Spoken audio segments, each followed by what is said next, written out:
Welcome to the Cricket Betting Podcast. I'm Ed Hawkins. This is the podcast which tells you exactly what happens in the biggest cricket matches in the world. And we're brought to you by 7bet.co.uk, a fresh sports betting brand that offers such features as early payout, bet builder, betting insights, ACCA boost and more. Go to 7bet.co.uk and experience world-class betting for yourself.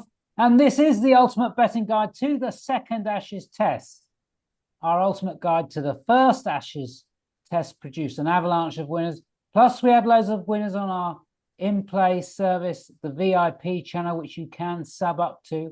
In the comments below, we are plus 38 points on VIP, an 8% return on investment, and you can get a special offer, which is running now for new users, 50% off their first subscription. So if you choose a week, you get 50% off, a month, 50% off, and so on. Your promo code is Ashes25. The best bets, which come at the end of the show, are also in huge profits. They're your free podcast best bets. We tell you exactly what happens across all these channels, the podcast, the VIP. So get involved and let's say hi to Paul Krishnamurty. How are you doing, Paul? And remind us of your best bet profits, please.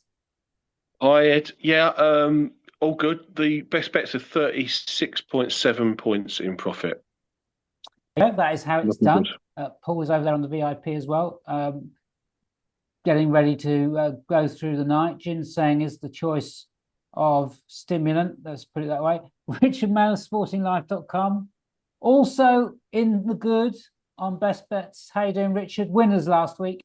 Yeah, a couple. I've not got a grin quite as big as Paul's, but I'm just lurching above 3 points profit now. I've got some nice anti-post positions. It was actually a lesson really for all sort of bettors really. I've had a shocking sort of end of summer and autumn seemed to be hitting the crossbar a lot, and you've just got to keep going and doing the things that pay off in the long term, and eventually it has turned, thankfully, and I've managed to get back in profit. But it's easy to get disheartened in this game. It really is a mental challenge, and it's just nice to have found my touch again, I must admit.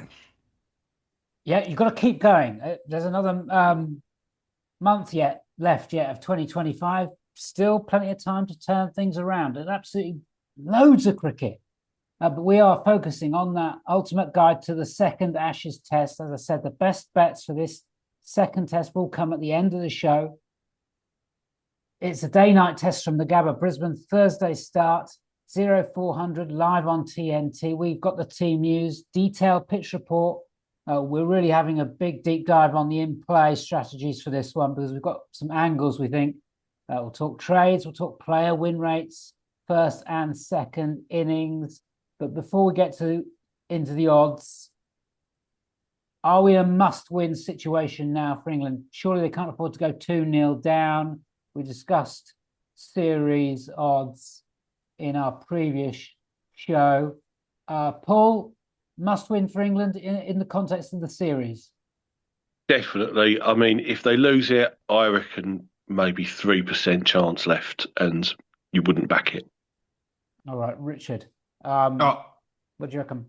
Oh yeah, absolutely must win. But look, I'm feeling a bit more upbeat than I was 11 or 12 days ago. So only positive things from me today from an England point of view.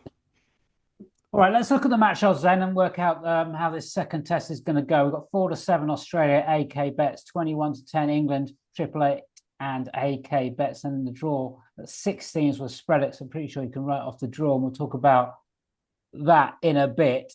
See no rain, and we've got views on when this test match is going to end. We'll come to that. Let's talk teams.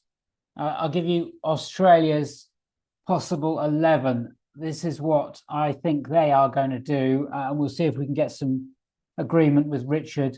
So Head and Weatherall opening the batting, letting Khawaja go. They've solved a problem by sort of accident with Khawaja's back injury. Head's found his form because of it. It's a golden opportunity to bolster their lineup if they make that selection. So I think they'll take it. Labuschagne, Smith, Green, Inglis coming into the middle order off the back of a time against the Lions. They could go with Webster, but Webster, of course, an all-rounder. I'm not sure they need that extra bowling stock. Carey, Stark, Bowling line. Doggett, Pat Cummins is, of course, ruled out of this one. Rich, is that what Australia do? We always stress that it's not what we would do, but this is what we think Australia will do. And well, you might disagree.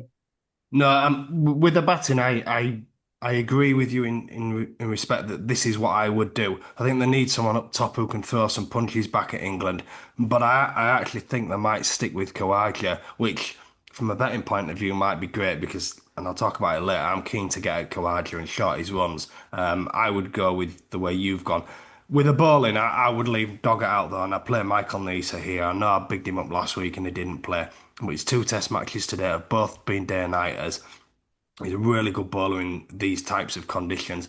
And we saw him first innings at Perth. Australia have got quite a long tail, and England have got the tools to get at them. And if you get Nisa in there with first class hundreds, you do pack that bat in a little bit more. So I would definitely be playing Nisa this week, and I think they will actually. All right, great shout. Nisa, will come back to him. Tremendous player. Rich and I know. I think Paul's a big fan as well. Paul, it's kind of been forgotten really, but Cummins is still a big miss, isn't he, for this Australia team? And forgotten that Boland was cannon fodder in that first innings. Doggett is a serviceable player. Doesn't look like he's going to play according to Richard. But England really shouldn't get in too many trouble with a guy like Doggett. So just trying to sort of remember that and reinforce the point. It's still an absolute major boost that Cummins is not there. And of course, Hazelwood isn't there. Ed, you sound like you're on a positive boost here. You're trying to find a case here for England. Look, yeah, on paper, you lose Pat Cummins, that's a negative. But they did okay. They did well enough. Boland and Doggett. Stark was superb. More to the point, England were rubbish. If England bat like that again, and remember this test is under lights, so batting's going to be even harder, then I don't see any reason why the likes of Brendan Doggett, Scott Boland can't take 5-4. As can the England bowlers, to be honest with you. It's going to be a bowler-friendly test. So I don't know how much difference Pat Cummins really makes in that scenario. I've got to say, I completely agree with Rich. They've got to pick Michael Nisa here. No-brainer. I think, and I too would like them to keep Khawaja, but I don't suspect they will. All right. I mean, I'd like him to keep Khawaja as well because he's on my jotter for an in-play sell. Michael Nisa, who are all absolutely raving about 33s, but MGM, Virgin Bet, top Australia run scorer in the first innings, short 16s in a place. All right. Let's get into a bit more detail about it. It's the who wins the match question now. I think we're pretty sure how Paul is going to go. Possible important trend is 64% bias for the side batting first in day-night tests. 8 of 13 won batting first in Australia. I'll put my cards on the table. Paul's exposed me. I've written for betting.betfair today that England, well, look, I'm not going to say going to win, but I'm going to say that the value to win. No Cummins, ball's going to do something so it brings their bowlers to 2-4. I know the way they play. It will win them a test probably, but it will also continue to lose them a test. I think Australia are just too skinny for me. Richard, who wins the match, or is the fairer question? Who is the value for you to win the match?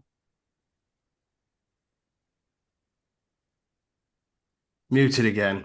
Bad cough. Look, if it was 5-6 a pair, yeah, you'd obviously go with Australia, wouldn't you, after Perth? But it's not that. I'm just had a quick look now. 3.15 England, and for long periods in Perth, they were the better side. There's no doubt about that. They had Australia dead and buried at times, and just didn't quite bury them. The other factor as well is we talked before the first test about what a poor preparation England had in terms of the batting. Played at Lileykill, a real slow pitch in Perth, and then went to the Optus bouncy track, got caught out. So in theory, to steal a racing team, they really should improve for the run, shouldn't they now? And the batting in particular should get better as the series goes on. And I think, as I said on last week's show, I think this sort of scenario gives them a real chance. It's quite funky. You might need to see a funky declaration somewhere, which is right up Stokes' street. You could see them having license to attack, maybe an hour before that twilight period and going bananas with the bat. I just think there are a few factors in England's favour this week. I actually think Mark Wood not playing it is not a big issue here, actually, with the pink ball. They can get someone else in, maybe Potts Bodwell in the Lion went off and played for the Lions, or Tongue, I'm a big fan. Gives them options. Will Jacks could come in as well. So I'm positive about England, and the price is enough to lure me in. What I would say is half an hour of good play from Australia, that 3.15 for England could become 4.3, 4.5. And as we always say about Bazball, bet contrary, take the big prices, it will pay. Paul, I'll come to you about who wins the match, but there's another caveat to that question for you, particularly talking about the trade strategy, which we always talk about on the Cricket Betting Podcast. Doesn't really matter if we employ your system, and Bazball is perfect for that system because it basically factors in these wild swings we get with this England team. Absolutely, yeah, it's totally worth doing. So if the starting odds after the toss are as they are right now, that would involve backing Australia at 2.16 and England at 5.3. Now, I agreed that what Rich just said doesn't take anything to get to those odds. It means a good hour, hour and a half at the start for one side or the other. All right, let's do the pitch report.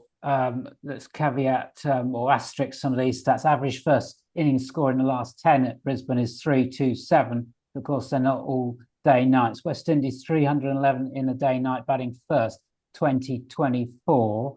There are strong signs that deterioration happens in Brisbane. So batting first, very important. 2 scores of 400 plus in the last 5 first innings day-night in Australia. So you do have the potential to get big scores if you bat in daylight. It's the only way you can guarantee you bat in daylight is if you win the toss and bat first.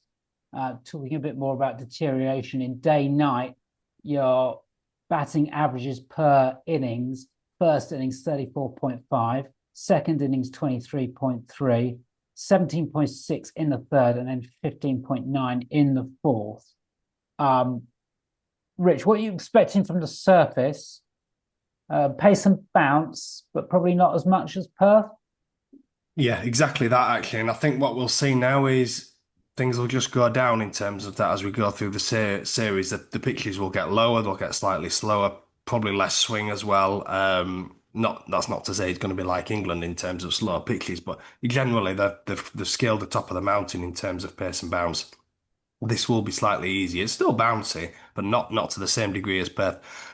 The other thing to consider at Brisbane, you can get actually quite strong overheads here. Some cloud cover, some rain can come in, and that can really help the ball move sideways as well. Obviously, I can't tell you right now what the weather's going to be like come game day, a few days out yet, but Brisbane overheads can definitely play a part, whereas somewhere like Perth, generally speaking, generally get clear blue skies. It's 30 plus degrees, and that's not really a factor, but it could be different here, and obviously with that pink ball as well. Right, we've had a big data drive on our WhatsApp group this week to really drill down into when runs will be scored and when wickets will fall in day-night. And we think we've got a decent angle. I got very excited on the group because I spent hours going through the last 5 day-night test matches in Australia, plus the Sheffield Shield match this summer, which was at the Gabba, bracketing when wickets fell by 10 overs and 20 overs, looking at each individual innings, first innings, second innings, third innings, so on. And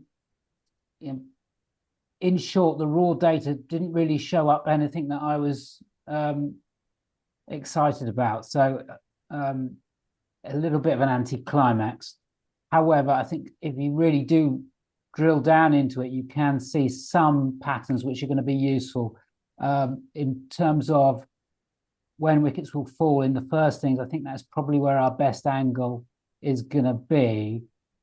And there is a trend for runs between the 20th and 40th over. If we recognise that there was an outlier in 2024 when India got rolled in Adelaide, those numbers skew the data somewhat, but there is a clear trend for fewer wickets falling 20 overs to 40 overs. And that would certainly chime with what players have been saying about how the pink ball behaves and gets very, very soft. And of course, we've still got sunlight at that time. So overs potentially there, the 20th to the 40th over, but it all changes when we get the twilight, and we expect that to be happening after the tea interval, largely dependent on over rates, but sort of that 45 over mark.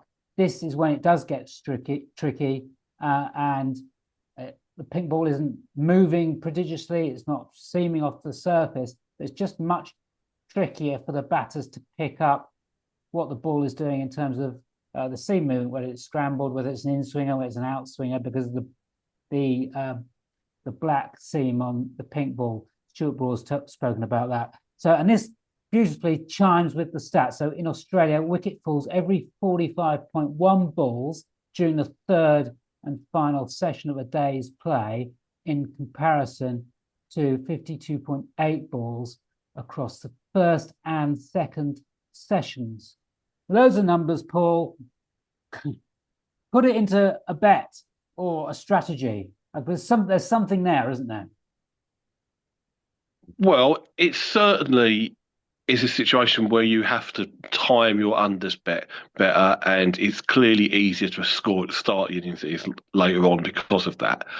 So just putting this into the runs strategy. First of all, I'm going to just say I'm an unders backer anyway, because it's only 300 par in day games at Brisbane, and look at these two sides and look at what happened in the first game. I think under 200 is well in play for both sides. So I'd keep extreme unders on board. But then when England in particular are batting, I would want to go unders every time their partnership hits 50, 100 or 150. So let's imagine this scenario, right? Their run line starts at 275. I would go unders under 200 with that anyway, but leaving that bet aside, it's very possible they start well to get to 150 for two quite quickly.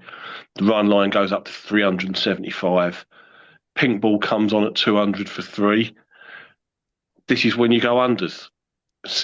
They're all out for 250, and you'd probably get 10 to 1, 20 to 1 on under 275 at that stage. That is the dream scenario, I think, particularly with England. I mean, and just worth reiterating, Rich, I think, because of the way England play, they've been heavily criticised for refusing to do any hard work and graft when the ball starts doing something, or the pressure comes on, or it's a crucial session. We know they're not going to knuckle down, don't we? They're not going to change. So we know that England are a side which is prone to collapse. Are you happy with that sort of dream situation? Yeah, and I genuinely think we could get the perfect storm, because this will really suit England's sort of ego and attitude, won't they? You said to Harry Brook, right, we've probably got about a session of daylight now. We need to really score quickly because we know it's going to get tougher once those lights come on. Oh, brilliant. I've got carte blanche here. I'm going to go out and do my stuff. And to be fair, the Brooks and the Jamie Smiths, they are capable of rollicking along at 7 and over in daylight when that pink ball goes soft.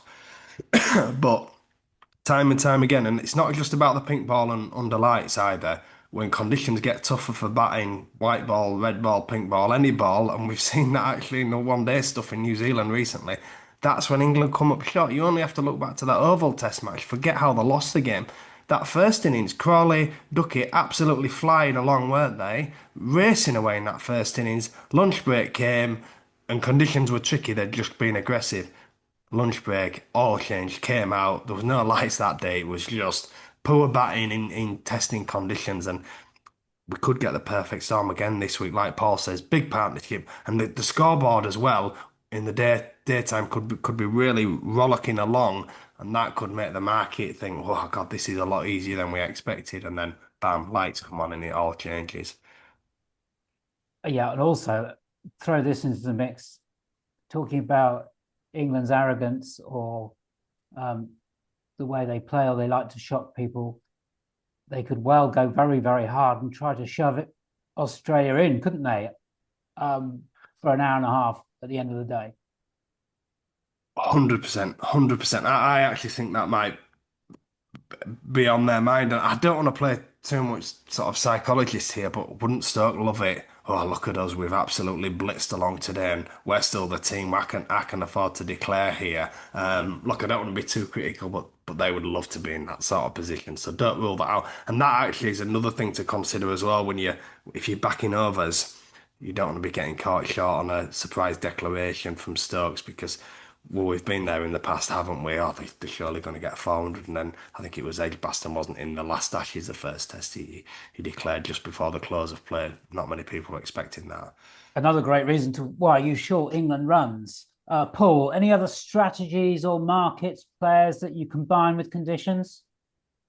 Well, I'm looking at this match runs situation. I can't see a quote at the moment from 365 or anyone who usually does it, but I would note the last 4 matches at Brisbane all produced under 900 runs, and they were day matches apart from one. So you'd expect that to be low. With that in mind, I think it will be over within 3 days. None of the last four day nights went 300 overs. You can get roughly even money or slightly better than even money if you shop around. You can get 13 to 8 special offer with Betfred, I believe, on day 3 finish. And then you can get 14 to 1 with Star Sports and Bet365 on day 1 or 2. So I would bet those two. Great stuff. A quick game is a good game. We do expect this one to be a quick one. All the work we've done suggests so. It is a game which does trip you up, though. We know that, and we do caveat with it could go completely the other way, but I think we'd be surprised if it does. One other thing, Rich, from you that happens in this test? A couple of in players. Keep an eye, and I've mentioned it before, so I don't want to keep going over it, but Crawley, Brooks, Smith, Lyon bowled a lot of overs in the 2024 test match against West Indies, January 2024. Surprisingly, we keep talking about seam and pace and bounce, but actually Lyon got through a lot of overs in those day sessions, so I still think that stumping next method of dismissal from those 3 guys is on. And the other one's quite interesting. There was nearly a run out in Australia's first innings involving Cameron Green. Stokes Green basically just ran on the shot, and Travis Head was nearly run out. Stokes missed. It was very, very tight. And I've never rated his running, so I had a quick look. He's never been run out in Test cricket, but 3 of his 27 dismissals in one-day international cricket have been run-outs, and he's also had 1 in 20 T20s. That's not quite as bad. I just thought that was 3 in 27, and it just got me thinking. England are pretty sharp fielding side. That's one thing you would say. They've got some good athletes in there. In the day session in particular, if things go flat and you sort of think, how are England going to get a wicket here if the sun's out and the ball ain't doing much? That might be an angle in with Cameron. I assume it's just going to be a monstrous price, that's all. So wouldn't surprise me if by the end of the series, Green finds himself run out somewhere along the way anyway. Just another in play from me, and we talked about this weeks ago about old surfboard pads. Joe Root looking for leg before next method dismissal for him. If you see that ball starting to shape in to those pads of his, he is vulnerable, and Australia could well use a leg slip to try and pin him to the crease.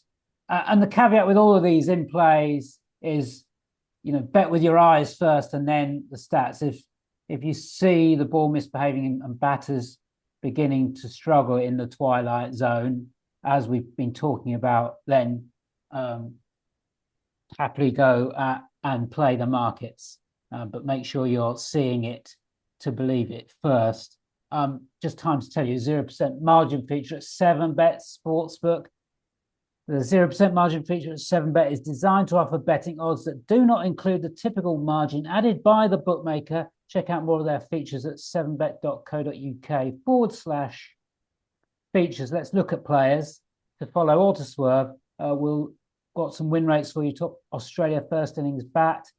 The start with the ball. We spoke about him on our last show.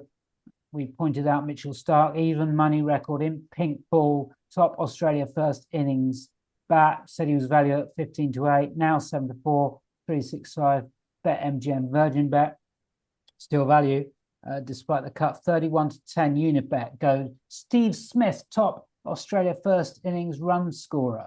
It's a dreadful bet. 11% win rate over the last 2 years. Same win rate in the second innings, by the way. And significant drop in averages for Smith's second innings. Definitely an in-play short if the ball's doing something or he's in that twilight zone. Labuschagne, small bit of value, and the only bit of value really on win rate. 9-2 top Aussie first innings bat, Betfair Sportsbook, Sky Bet Power, 18.7% win rate. And we'll give Webster a mention as well. 3 wins in 7. That study sample not big enough though, but 8-1 generally. Paul, players you like or don't like for Australia? Well, firstly, on that, what you just said about Bo Webster, I mean, we don't think he'll play, but number 5 or later has won over 50% of the top batsman markets at Brisbane in the last 5 years. So he would definitely be value. He's also come close a couple of times. And then you've got my old favourite, Alex Carey, who won in the first match, who won in West Indies, he won in Sri Lanka. So he is available at up to 12-1 in places, I think, with Bet365, but general's 10-1 top run scorer to have him. But just as good a bet is to repeat what I did in the first match on him to score the most sixes for Australia at 10-1 in the first innings. Again, he was the high scoring average sixes hitter inside the first game. May have been overtaken by Head, but I haven't checked, but it's either one of the two. Either way, he's not a 10-1 chance. Also, total match runs, depends if he plays, but under 56.5 Khawaja, Bet365, that is an absolute gift if he does play. And Jake Weatherald under 52.5 also looks too high, I think. Richard, Australia players to follow or to swerve. I'm not convinced by Weatherald either, actually, but no. Early days. I mean, you might have a stronger view, I think, because he play up the road from you. You know, he played at Doncaster a few years ago, and yeah, someone was showing me a video of him a couple of years ago. I said he plays in the Big Bash, and here we are, 2 years on playing in the Ashes. Who would have thought it? Boyle Sports are a little bit big on Usman Khawaja's first innings on 28.5. I think that's way too high. He looks shot to me. So I'd definitely be playing unders on Khawaja. Nisa, 33-1 top Australia first innings bat. I think you've got to have a few quid on that. Stakes returned if he doesn't play. But look, I mean, Mitchell Starc batted number 8 in that first game, and he only got 12, and you think, oh, well, nowhere near. But Carey won it with 26. It didn't take a lot of winning, so Nisa's in the game if he plays. Bowling wise, I'd leave the 7-4, 15-8 Mitchell Starc, but I wouldn't mind a bit of Starc to take 5 wickets in the first innings. 11-2 Paddy Power, Betfair and Sky Bet. Obviously, he took a 7 for in the first innings in Perth, and 14-1 with Betway for him to take 10 wickets in the match. Look, I know that'll take some doing, back-to-back 10-wicket hauls, but it's a day-night. What's he done? I think he's 83 wickets, 81 wickets in day-nights. No one's taken more day-night wickets than him at 17 as well, a brilliant average. So I think 14-1's actually a smidge of value there. Yeah, Starc as well, Bet365, player performance 128.5, 4-5. That's taken a cut, but it, quote, in terms of player performance, is too skinny for what he returns some way out, I think. I did look at it earlier in the week. Top England win rates of first innings and second innings now with the bat. Root a big swerve in your first dig, 18-5 Unibet. No, thank you. He wins on the same rate as a 4-1 chance. Joe Root last 2 years. Steve Smith, Jamie Smith, 4 wins from 16. We're getting a nice chunky study sample on Smith, which I'm far more comfortable about taking 12-1 with Bet365 about Jamie Smith top scoring for England. And Paul's already mentioned where the top scorers come from at this ground. Pope has a 16.6% win rate. Looked very tidy, didn't he, in that first innings in Perth. 15-2 Unibet, 10 Bet Power, Sky Bet, Betfair Sportsbook. Second innings plays is Root, 29% win rate. Vast differences between what he does in the first and second innings. Pope, awful record in the second, by the way, so don't get those two mixed up. He'll be a sell-in player, I suspect. Top bowler for me, we've got Atkinson, 28.5%, 3-1 bet MGM Star Sports Virgin bet. And we'll go to Paul. I like Bryden Cast. He has now taken 23 wickets in 4 matches in New Zealand and Australia. I don't see him as a 15-4 chance. I think he's going to be their top scorer, top wicket taker over the winter. Very interested in his player performance as well, if anyone puts me up. And Rich has mentioned that market, Betway, to take 10 wickets in the match or Stars to take 5. I think this can value with some of the others. I mean, if you get on a roll, if a decent fast bowler gets on a roll under lights, taking 5 wickets in a session is very plausible. Then you look at someone like Cast. Cast is 10-1, or he's 33 to take 10 in the match. He took 10 in the match in New Zealand last year. Richard Mann, what have you got? Well, just on bowlers, actually, I've got him down. I thought Gus Atkinson bowled brilliantly at Perth in that first innings without any luck. I mean, Carson actually got the headlines, but Atkinson was exceptional, and you would think he'll get his rewards at some point. And he's the sort of guy who takes wickets in bucket loads, so that could be interesting. Excuse me, I thought Ollie Pope was by far and away England's best player in that first test, and I thought his player performance line with Bet365 51.5. I thought that was way too low actually. I mean, he comfortably beat that in Perth.